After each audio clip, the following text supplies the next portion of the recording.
Gypsum സീലിങ്ങിന് എന്തുകൊണ്ട് crack വരുന്നു എന്ന് കാണിക്കുന്നതിനുള്ള ഒരു കാരണമാണ് ഞാൻ നിങ്ങളെ പരിചയപ്പെടുത്താൻ ഉദ്ദേശിക്കുന്നത്. ജിപ്സം സീലിങ്ങിന് ഫ്രെയിം വർക്ക് ചെയ്യുന്ന സമയത്ത് ഈ ഒരു കാര്യം ശ്രദ്ധിച്ചിട്ടില്ലെങ്കിൽ ക്രാക്ക് വരാൻ സാധ്യതയുണ്ട് സീലിങ്ങിന്. എന്താണെന്ന് വെച്ചാൽ ഇവിടെ നമുക്ക് ചെറിയൊരു റൂമാണ്, ഒരു പ്രെയർ റൂമാണ് ഇത്. അപ്പോൾ ഇതിൽ പ്ലെയിനായിട്ടാണ് സീലിംഗ് ചെയ്തിരിക്കുന്നത്. ഇതിന് രണ്ട് സപ്പോർട്ട് കൊടുത്തിട്ടുണ്ട്, കോൺക്രീറ്റുമായിട്ട് ഒന്നിവിടെയും 2 സപ്പോർട്ടാണ് കൊടുത്തിട്ടുള്ളത്. അതിൽ ഒരു സപ്പോർട്ടിൽ മിസ്റ്റേക്ക് ഉണ്ട്. ആ മിസ്റ്റേക്ക് ഞാൻ കാണിച്ചു തരാം.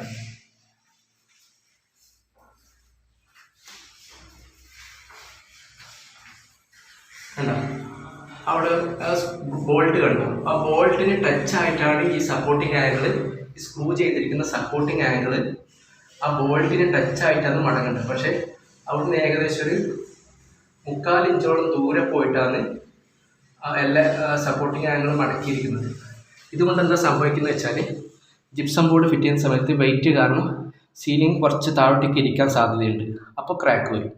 അപ്പോൾ എല്ലാ സൈഡിലും നമ്മൾ വർക്ക് ചെയ്യുന്ന സമയത്ത് ശ്രദ്ധിക്കേണ്ടതാണ്, ഇങ്ങനെ ഈ ബോൾട്ടുമായിട്ട് ടച്ച് ആയിട്ടാണോ എല്ലാ ആംഗിളും മടങ്ങിയിട്ടുള്ളത് എന്നുള്ള കാര്യം ശ്രദ്ധിക്കണം.